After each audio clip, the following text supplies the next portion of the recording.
Welcome back. अब हमारे साथ हैं कीडियानॉमिक्स के फाउंडर सुशील केडिया। उनसे जानते हैं आज की बिग एंड बोल्ड कॉल्स।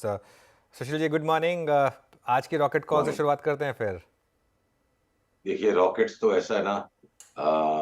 जब बाजार देगा तो ही हम चला सकते हैं। लास्ट 10 दिन में रॉकेट्स ऐसे डूबे थे कि जैसे बॉक्सिंग मैच चल रहा हो। तो रॉकेट्स पे मैं ज्यादा ऑब्सेस नहीं होना चाहता अनुज। हैं बहुत सारे बी ग्रुप में स्टॉक्स, पर अब एक अच्छे खासे करेक्शन के बाद लार्ज कैप्स में भी कुछ स्टॉक्स ऐसे हैं जो आने वाले समय में रॉकेट जैसी चाल दे सकते हैं। जैसे फॉर एग्जांपल पीडीलाइट, पीट दिया इसको बिल्कुल। पर अब ये जैसे 2490 के ऊपर चलेगा, उस दिन एक रॉकेट कॉल ट्रिगर होगी कि डिलीवरी लेने वाले के लिए, भले ये सट्टे में अवेलेबल है, ए ग्रुप में अवेलेबल है, ट्रेडिंग करने वाले के पैसे बहुत कम बनते हैं, अक्सर नॉइज में आदमी खट जाता है। पर डिलीवरी उठाए कोई पीडीलाइट को 2490 के ऊपर चलने के बाद, तो मुझे लगता है इसमें एक रॉकेट लाइक मूव 3700-3800 तक का आना चाहिए। दूसरा, आपका बंधन बैंक एक कॉन्ट्रेरियन कॉल हो सकता है। लग रहा है इसने भी एक बॉटम बनाया है। एक दो दिन इसको थोड़ा कॉशियसली इकट्ठा करना चाहिए, 5-6 रुपए की नीचे की डिप की जगह रखते हुए। और इसमें भी कोई ट्रेडिंग नहीं करे और पकड़ के चुपचाप बैठे, तो 6-8 महीने में इसको भी 350, 350, 360 तक जाने में वक्त नहीं लगेगा। तो ये लार्ज कैप लिक्विड नेम्स में भी ये 60, 70, 80% की मूव्स कोई रॉकेट से कम नहीं लगती है मुझे। ठीक है, तो ये हो गए इस समय दो तीन बड़े नाम। निफ्टी और बैंक निफ्टी पर क्या व्यू बन रहा है अब, सुशील? देखिए, बैंक निफ्टी ने सरप्राइजिंगली निफ्टी से भी ज्यादा स्ट्रेंथ डिस्प्ले किया लास्ट 2 दिन में। और कुछ सर्टेन चार्ट पैरामीटर्स जिसको हम देखते हैं, तो बैंक निफ्टी ने अर्ली लीड लेके एक कंफर्म्ड ट्रेंड रिवर्सल कर दिया है। और निफ्टी भी अब ट्रेंड रिवर्सल कर चुकी है। एस&पी नैस्डैक भी तकरीबन तकरीबन ट्रेंड रिवर्सल के पॉइंट पे है।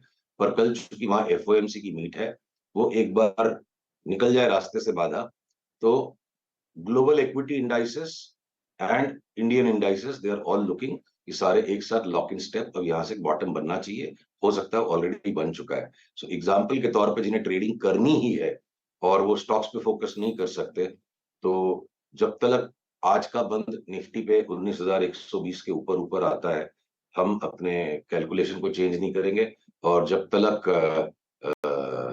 बैंक निफ्टी का आज का बंद 42,815-20 के ऊपर ऊपर रहता है, हमारे लिए ट्रेंड ऊपर ही रहेगा। ओके। जब सुशील जी आप ये कहते हैं कि बैंक निफ्टी आपको थोड़ा अच्छा लग रहा है, इस वक्त स्टेबल लग रहा है, और यहाँ से अगर इसको अपसाइड तय करना है तो आपके अनुमान के मुताबिक कौन कौन से स्टॉक फ्यूचर्स सबसे ज़्यादा कंट्रीब्यूट करेंगे? अगर मैं इंडेक्स पे ना कॉल लेकर एक बैंकिंग स्टॉक फ्यूचर पे कॉल लेना चाहूँ तो वो आपके अनुमान से क्या होगी? देखिए, मुझे लगता है कि एसबीआई, आईसीआईसीआई और एचडीएफसी रह जाएंगे थोड़े लगाड़। और लीड ले लेगा आपका एक्सिस बैंक, कुछ हद तक इंडसइंड बैंक, और कोटक महिंद्रा, जिसकी एक बड़ी सिजलिंग रैली पूरे पूरे 1 महीने से ज्यादा पोस्टपोन्ड हो चुकी है, तो 2-4-5% इन स्टॉक्स में ज्यादा बढ़ जाएगा। और एचडीएफसी बैंक भी मौके पे आपका 10% बढ़ जाएगा। पिछले सप्ताह अनुज ने जब पूछा था एचडीएफसी बैंक पर, मैं थोड़ा एक्सट्रीम शब्दों का इस्तेमाल कर गया था, तो मैंने नोटिस किया था बड़ी सरकास्टिक स्माइल थी अनुज के चेहरे पे। तो 10-1% की रिबाउंड एचडीएफसी बैंक में आना कोई भी बड़ी बात नहीं है। पर एक लॉन्ग टर्म इन्वेस्टमेंट की जो थ्योरी बनी हुई है, हर आदमी एचडीएफसी बैंक ले लेता है कि जैसे एक इन्वेस्टमेंट मंत्र है, वो दौर क्लियरली एचडीएफसी बैंक का चला गया। निवेशक की रिटर्न्स बनेगी नहीं, बीच बीच में 10-10% की ऊपर नीचे की ट्रेडिंग के रिटर्न्स बनेगी।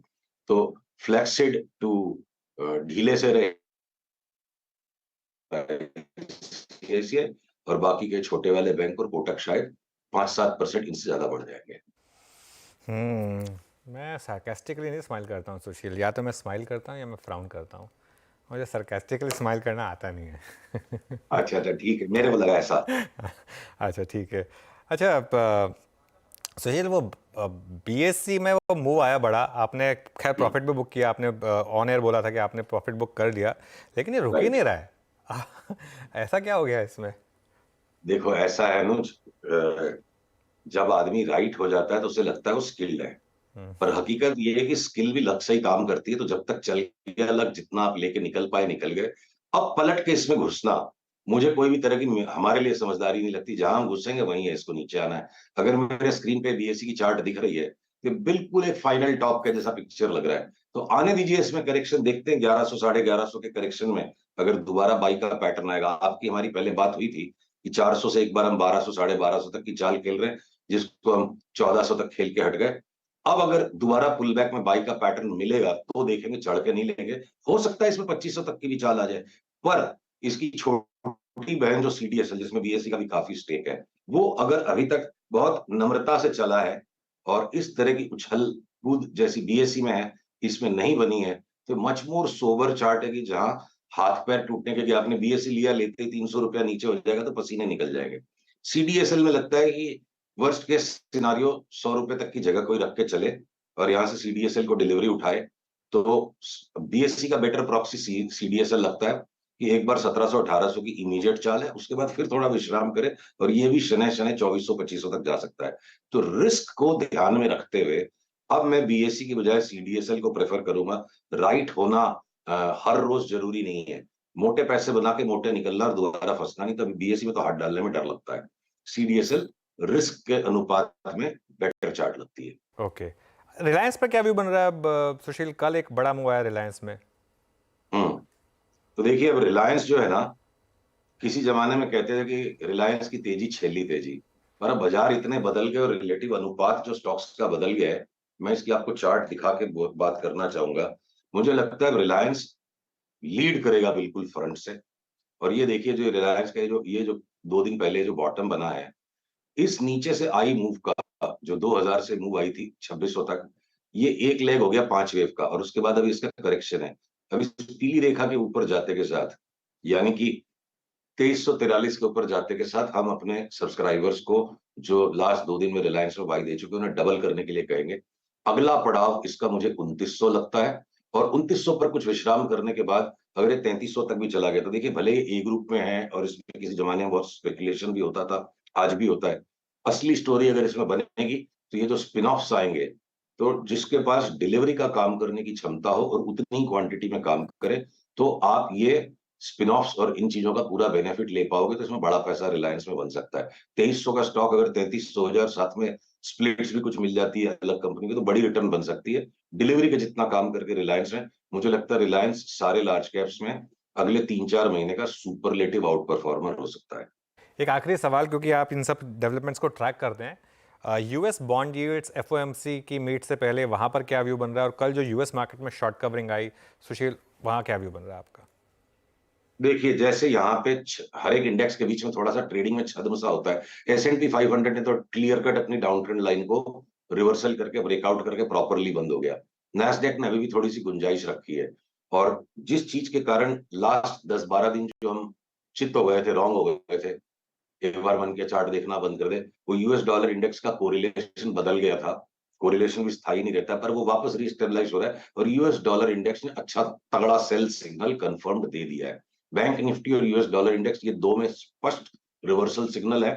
तो इंटरेस्ट रेट्स भी बिल्कुल टॉपी लग रहे हैं, पर जब तक कल का एफओएमसी नहीं निकलता है, छोटा मुंह बड़ी बात हो जाएगी। एफएमसी को उसका कद, उसकी इज्जत हमें देनी पड़ेगी, पर लग रहा है मार्केट्स आर पोजिशन। जो चार्ट की पोजिशनिंग है वो ये है कि भैया एफओएमसी कल गुजर जाए, उसके बाद इंटरेस्ट रेट्स को भी नीचे आना है। अनुज, एक सेक्टर जिसपे मैं आप लोगों की नजर बहुत जल्दी से डलवाना चाहूंगा, 2 सेक्टर्स जो भी मुझे लग रहा है लीड ले रहे हैं।